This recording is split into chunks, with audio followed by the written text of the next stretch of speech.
everyone. Sorry if the air's a little smoky. Check it out. I have gray, white hair. It's freaking crazy.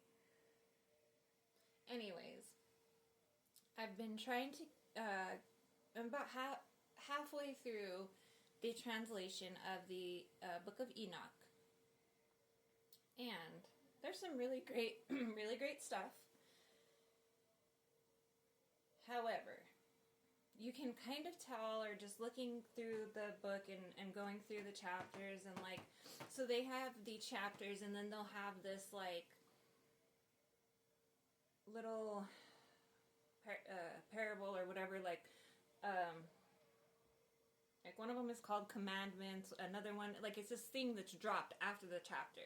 So it's very easy to see that because the things that are dropped after the chapter are kind of very demeaning, they're very blameful, they're hey, you sinners, but this is all added after the initial information that you get, or I feel like it was added, because it just doesn't seem to fit in with the rest of it.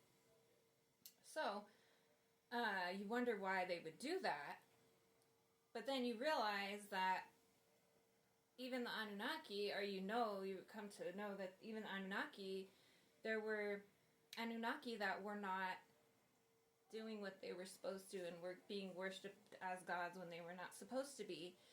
Therefore, they did a lot of wrong things. And in the Book of Enoch, it tells you the giants came and they defiled the women. They had children with the women. They weren't supposed to. They were told not to.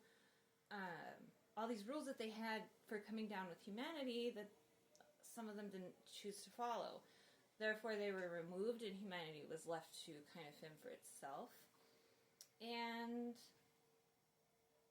here we are all this time later wondering, how we got the pyramids and what does all this stuff mean? And,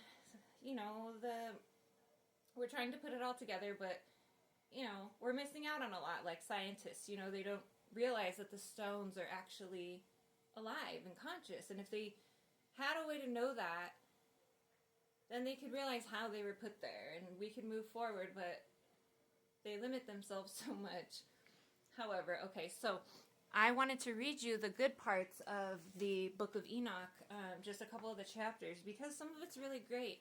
I don't like the things that they go into, because it's just so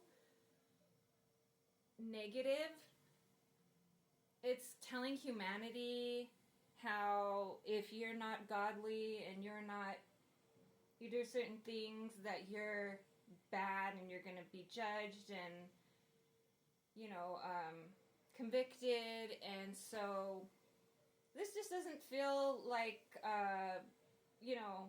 to ring true to me. I know that God, all that is, does not think like man, and therefore, wouldn't be judgmental or anything like that. That's a kind of a low evolution thinking, right? To think that God, all that is, would be human-minded enough to need to convict people and judge people for their mistakes. So obviously this is added in. I feel it in my heart. So I want to read you the good stuff. Here we'll start with, let me see what the first chapter says.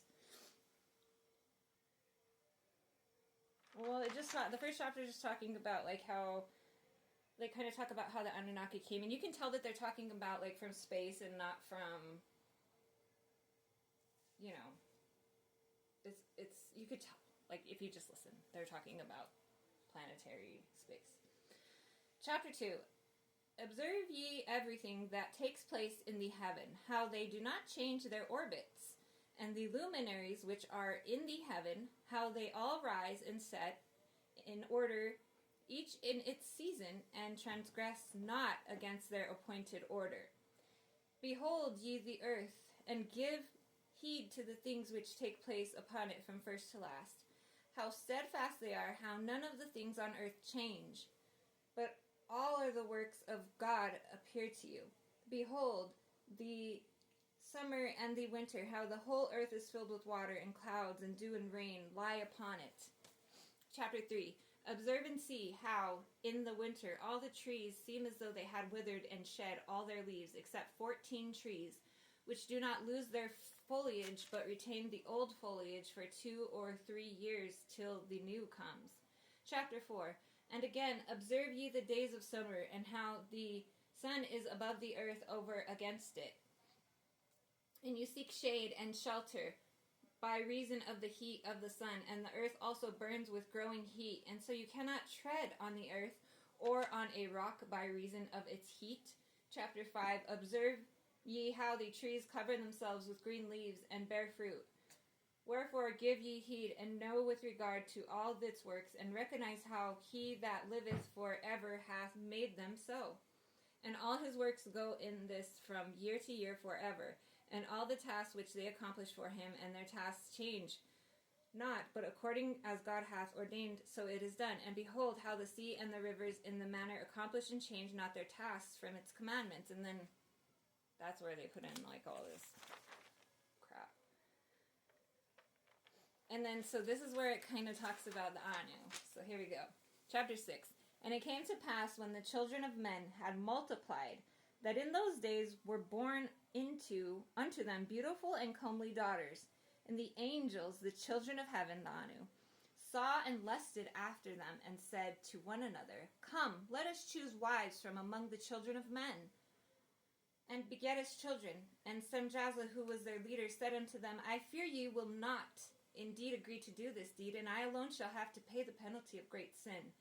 And they all answered him and said, Let us swear on oath, and bind ourselves by mutual imprecations, not to abandon this plan, but to do this thing. Then swear all they together, and bound themselves by mutual imprecations upon it. And they were in all 200, who descended in the days of Jared on the summit of Mount Hermon, and they called it Mount Hermon, because they had sworn and bound themselves by mutual imprecations upon it. And these are the names of their leaders. And then it goes into all the leaders. And chapter 7. And all the others together with them took unto themselves wives, and began to go in unto them, and defile themselves with them.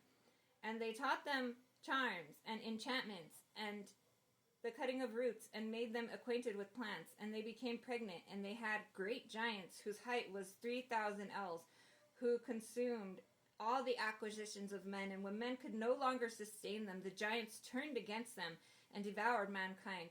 And they began to sin against birds and beasts and reptiles and fish, and to devour one another's flesh and drink the blood. Then the earth laid accusation against the lawless ones. And it just goes on and on about, what happened with the Anunnaki. 3,000 ells is about 4,000 feet, I believe. Maybe it's meters. I really don't know. Look it up. It's really, really tall. And then they had thought that because it was so large that maybe the book had written it down wrong, that they had transcribed it wrong, or they had, somebody had said something wrong, that it was really like 300 ells. So we're not really sure, but in that particular transcription, it does say 3,000 ells, so that's about really, really, really crazy tall. I don't know how human beings would well, apparently they interacted with, like, Homo erectus, so then they would have mixed the DNA to get Homo sapien in different strands of the Homo sapien, and there's different families and all different types, so everyone comes from the stars. Everyone's a extraterrestrial hybrid being, just so you know, whether you believe it or not, it's true. So I just wanted to go over that pretty cool stuff, like, to just kind of go through. There's even more. I wish I could read you just like what happened, but you can go on to do it yourself, or just keep in touch with me and I'll keep you updated. I guess my camera's kind of falling down.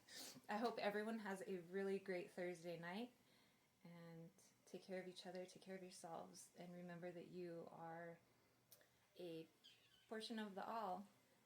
And